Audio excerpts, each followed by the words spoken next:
Ya, Assalamualaikum warahmatullahi wabarakatuh. Perkenalkan, saya Meta Tika Devi, NIM 24040102088 dari kelas IF 404.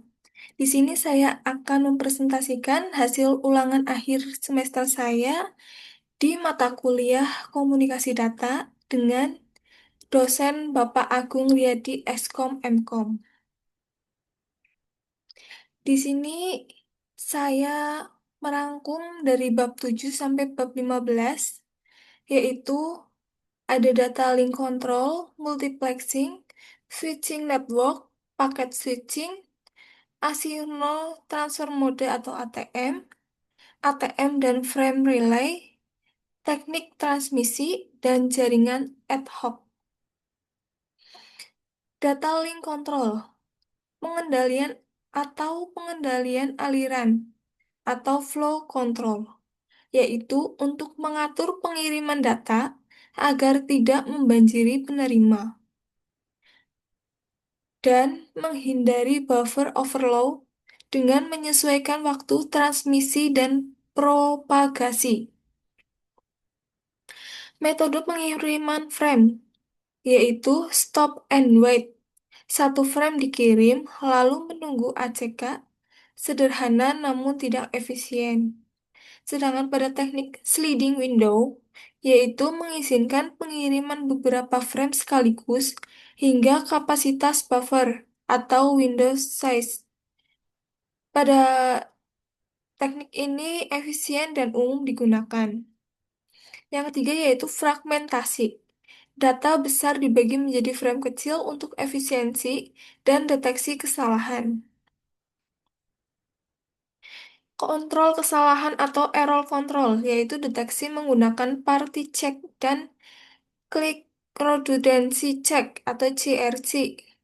Koreksi menggunakan Automatic Repeat Request, yaitu Stop and Wait ARQ, Go Back and ARQ jika ada kesalahan semua frame setelah frame salah dikirim ulang. Dan Selective Reject ARQ, hanya frame yang salah yang dikirim ulang. Ini efisien namun kompleks. Protokol HDLC atau High Level Data Link Control. Protokol standar ISO untuk komunikasi data lapisan data link.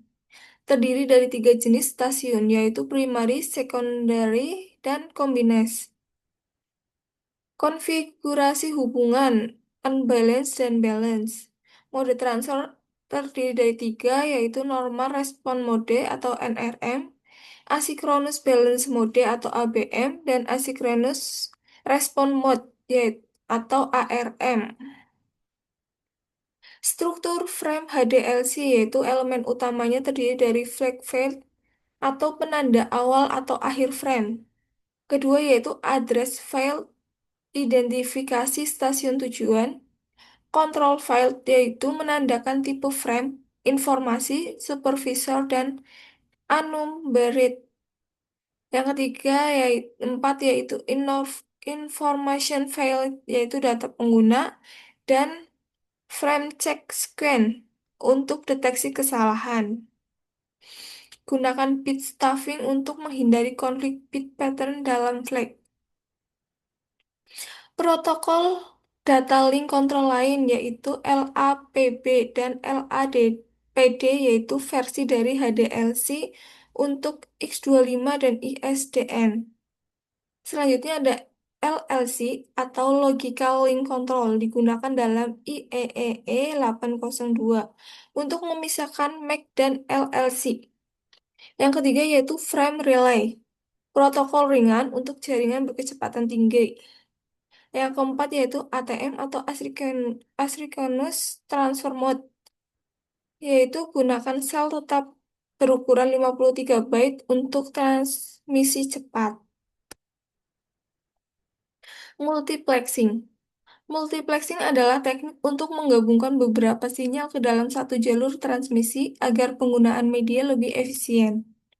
Frequency Division Multiplexing atau FDM, yaitu setiap sinyal ditransmisikan pada frekuensi carrier berbeda, diperlukan guide band N agar tidak terjadi interferensi antar sinyal. Contohnya yaitu radio siaran dan tetap dialokasikan walau tidak ada data yang dikirim.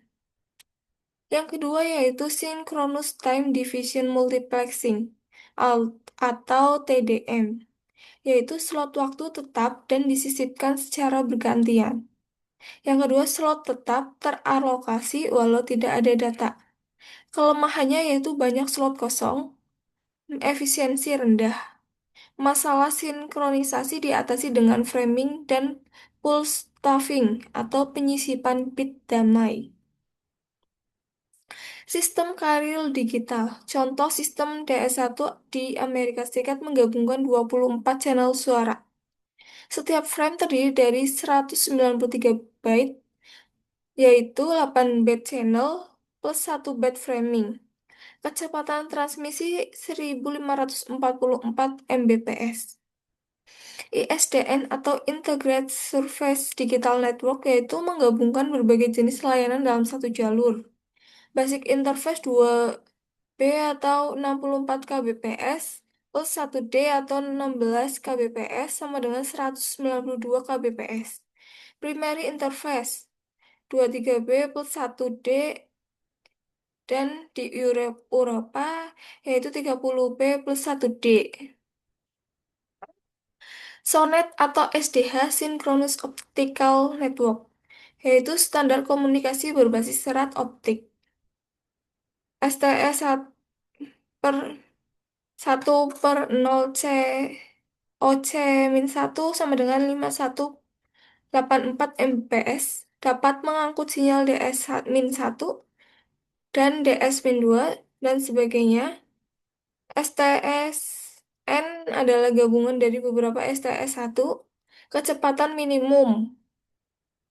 Sedangkan statistical TDM yaitu slot waktu dialokasikan secara dinamis sesuai kebutuhan, lebih efisien dibandingkan sinkronus TDM, namun bisa terjadi delay saat traffic tinggi. ADSL atau Asymmetrical Digital Subscriber Line menggunakan kabel telepon biasa, menggabungkan layanan suara dan data, downstream lebih besar dari upstream, menggunakan FDM atau Echo Cancellation. DMT atau Discrete Multitone digunakan pada ADSL, membagikan kanal menjadi 256 subchannel. Masing-masing subchannel membawa data tergantung kualitas sinyal. Rentang kecepatan 1,5 sampai 9 Mbps. Switching network. Switching network digunakan untuk transmisi jarak jauh melalui jaringan node-node switching. Perangkat akhir disebut stasiun, komputer, telepon, atau terminal. Node menghubungkan antara node atau node ke stasiun, membentuk jaringan komunikasi. Terdapat dua jenis switching utama yaitu circuit switching dan packet switching. Yang kedua yaitu switching adalah membuat jalur komunikasi tetap antara dua stasiun melalui tiga fase, yaitu establish, membangun koneksi, transfer pengiriman data, dan disconnect atau pemutusan. Inefisien adalah karena jalur tetap dialokasikan meskipun tidak digunakan. Cocok untuk komunikasi suara atau telepon. Contohnya yaitu jaringan telepon umum. Komponen telekomunikasi yaitu subscriber, local loop, exchange, dan trunk. Elemen circuit switch, digital switch, network interface, dan control unit. Switching atau blocking vs non-blocking. Blocking yaitu koneksi gagal karena semua jalur sibuk biasa untuk suara.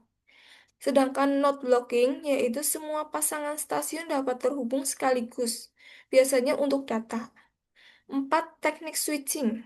Terdapat space division switching yaitu jalur fisik terpisah, tidak efisien karena banyak titik persilangan tidak digunakan.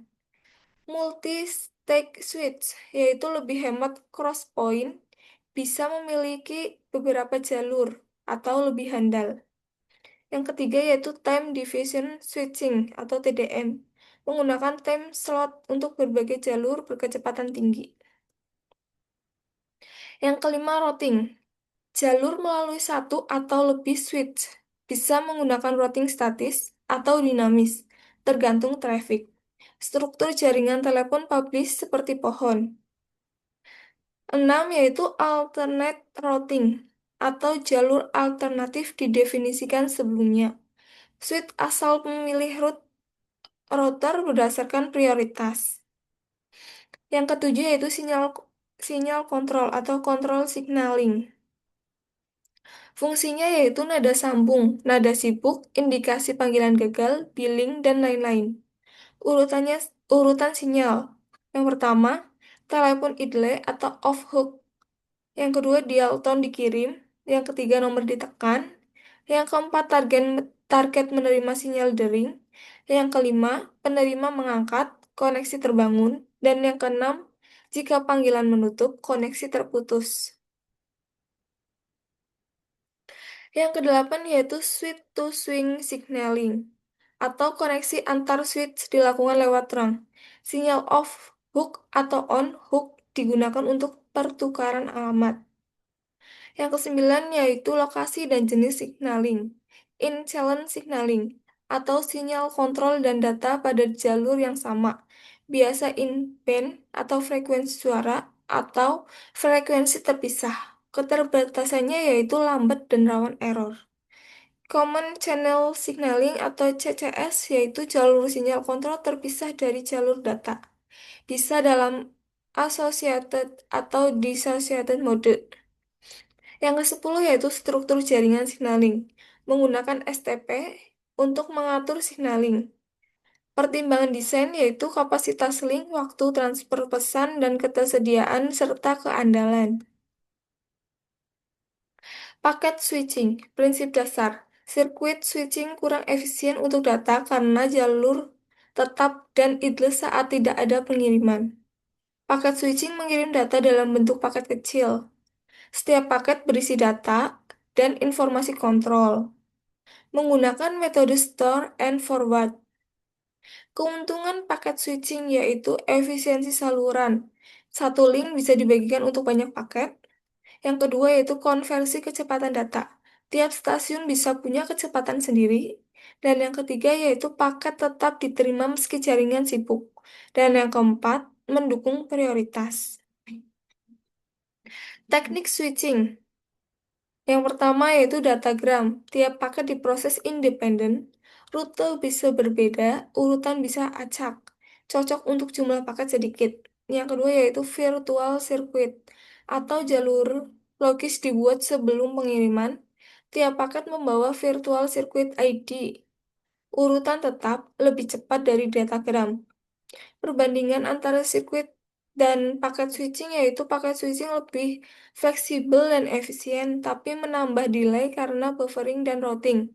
Sedangkan sirkuit switching lebih cepat dalam pengiriman konstan. Yang kelima yaitu kombinasi operasi eksternal dan internal.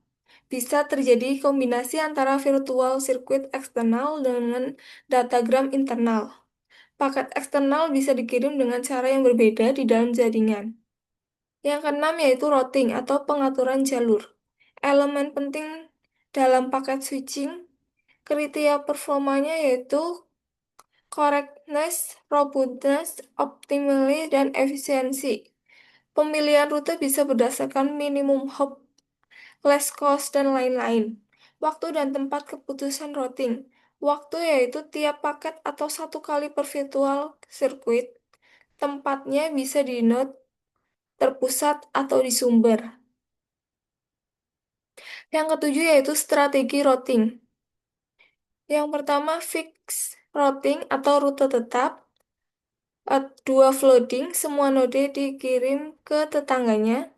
Yang ketiga random routing, pilih jalur secara acak. Dan keempat adaptive routing, menyesuaikan kondisi jaringan digunakan mayoritas jaringan saat ini. Kedelapan yaitu studi kasus routing di ARPANET. Evolusi dari algoritma Bellman-Ford-Dijkstra, metode berbasis delay rata-rata. Tujuannya untuk meningkatkan kecepatan dan efisiensi routing.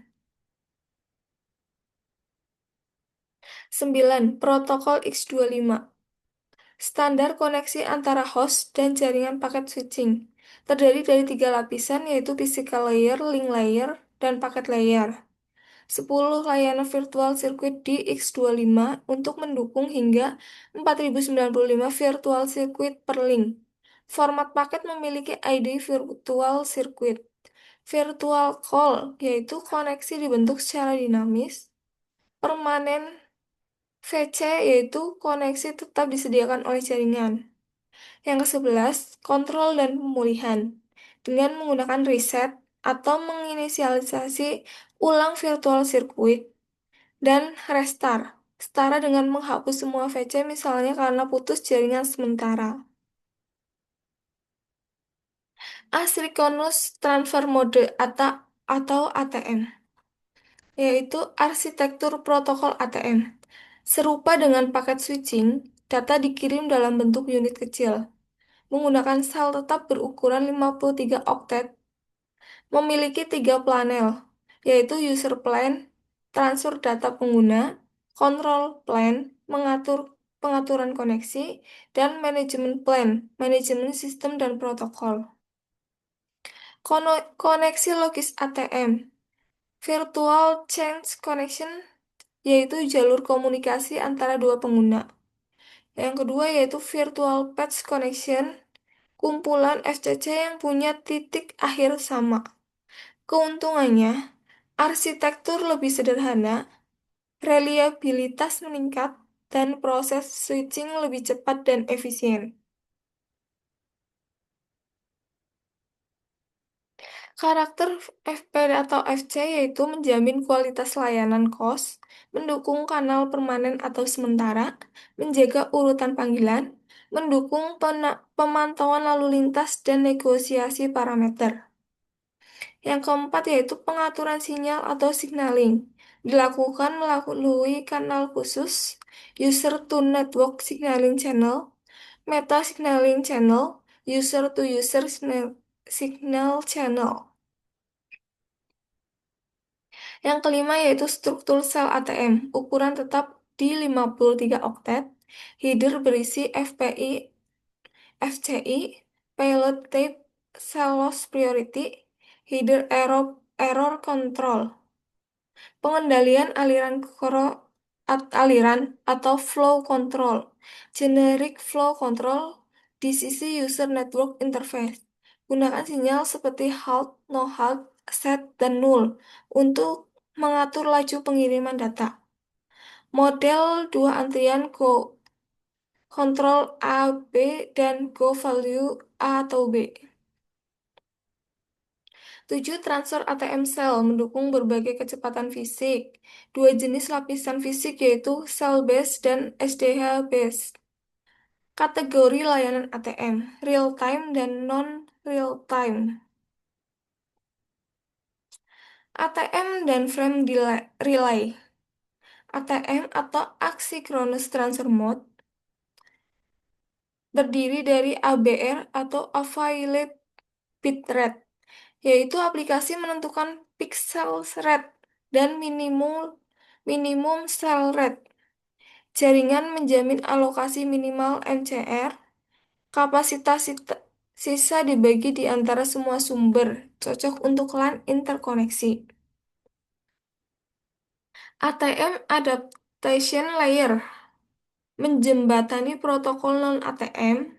Fungsi utamanya yaitu sebagai segmentasi dan replay, koreksi error, dan kontrol aliran dan waktu. Aplikasi didukung Circuit Emulation, video atau audio FPR, IP over ATM, LAN emulasi. Jenis-jenis AAL yaitu untuk CBR, suara tetap menggunakan nomor urut. Yang kedua yaitu FBR dan aplikasi analog. Yang ketiga atau keempat, koneksi atau non-koneksi, mode pesan atau aliran. Dan yang kelima, efisien untuk protokol layer atas yang berorientasi koneksi. Frame relay atau latar belakangnya yaitu lebih efisien dibandingkan X25, dirancang untuk sistem digital modern yang memiliki keadilan tinggi. Arsitektur protokol frame relay yaitu control plane, user plane, dan transfer data frame relay. Teknik transmisi. Yang pertama yaitu mode transmisi data. Terdapat dua mode transmisi dalam komunikasi data digital, yaitu parallel transmission dan serial transmission. Pada parallel transmission menggunakan lebih dari satu jalur transmisi, cepat karena bit dikirim secara bersamaan, tetapi mahal dan hanya cocok untuk jarak pendek. Sedangkan serial transmission yaitu menggunakan satu jalur transmisi, lebih murah dan cocok untuk jarak jauh, dibagi menjadi dua jenis yaitu asinkronus dan sinkronus.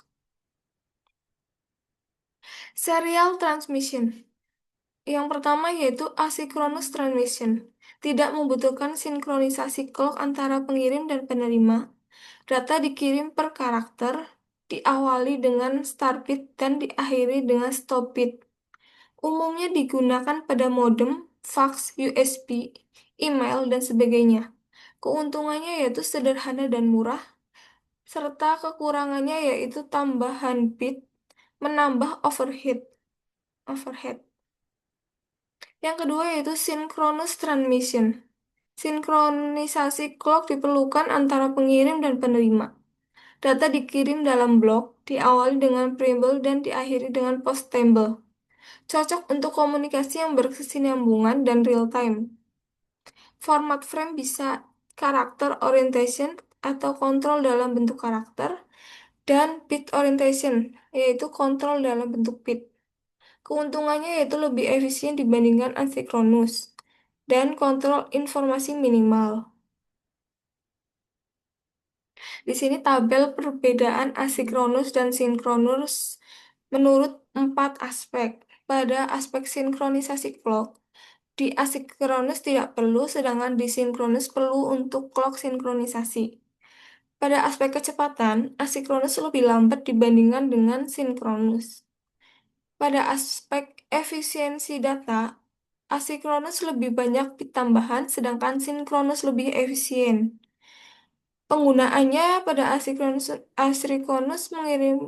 pengiriman sekali, sedangkan pada sinkronus komunikasi real time terus-menerus. Teknik komunikasi digital, keuntungannya yaitu kesalahan dapat dikoreksi, mendukung enkripsi, jangkauan dinamis tinggi, kualitas data baik karena error checking. Kekurangannya yaitu memerlukan bandwidth lebih besar, serta membutuhkan sinkronisasi clock. Jaringan ad hoc, yaitu bentuk jaringan peer-to-peer tanpa kabel. Tiap perangkat bisa berkomunikasi langsung tanpa router dan access point. Cocok untuk penggunaan lokal cepat dan sementara. Seperti ini gambarnya kurang lebih. Cara membuat jaringan ad hoc di laptop. Langkah-langkahnya yaitu yang pertama, aktifkan WiFi pada laptop. Kemudian klik Start Windows, ketikkan ad hoc, kemudian tekan tombol Enter. Selanjutnya akan muncul jendela Setup and Ad hoc Network, lalu klik Next. Yang keempat yaitu pada network name, isi dengan nama jaringan yang akan digunakan. Contoh Corona. Yang kelima yaitu pilih security type, WAP atau WP. Itu personal untuk memberikan password atau no authentic untuk tanpa password, kemudian klik next. Setelah muncul jendela The Corona Network is ready to use, klik close. Cek koneksi WiFi dengan mengeklik wireless icon pada taskbar sebelah kanan. Akan terlihat status Corona waiting for user. Pengaturan jaringan ad hoc sudah selesai. Selanjutnya gunakan laptop lain untuk melakukan koneksi dengan jaringan Corona. Jika ada laptop lain yang terhubung, maka status Wi-Fi akan berubah menjadi connection. Selanjutnya, jaringan ad hoc yang sudah terbentuk dapat digunakan untuk melakukan file sehari-hari. Terima kasih. Sekian presentasi dari saya. Apabila ada tutur kata yang kurang berkenan, saya minta maaf. Wassalamualaikum warahmatullahi wabarakatuh.